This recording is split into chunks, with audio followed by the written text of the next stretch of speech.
Sino ng gulo? Ano ko yan? Ikaw ng gulo! Tama ang kutubuhan na doon ka ng hayop na ito! Maniya ka! Naman ni Cabinet Secretary Jose Rene Almendras ang publiko na sumunod sa batas trapiko at makipagtulungan sa iba't ibang ahensya ng. Samantala, sa kabila ng banta ng seguridad sa Davao.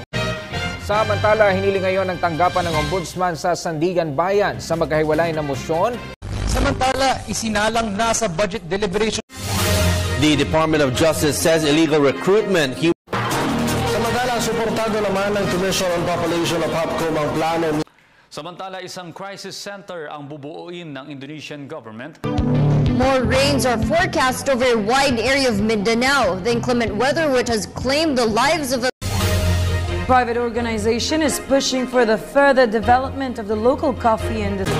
Samantala, pinangunahan naman ni Executive Secretary Salvador Medialdea. Mighty God, our Father, bless this wonderful nation.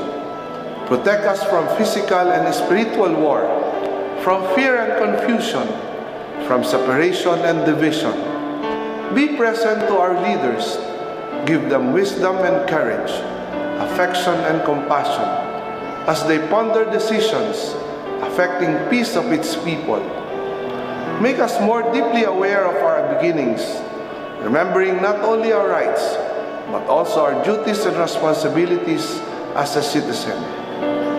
Make this nation, the pearl of the Orient Seas, to be a great place again. May all its people know clearly your will, that they may fulfill the call for us in the salvation of this land and the restoring of all things.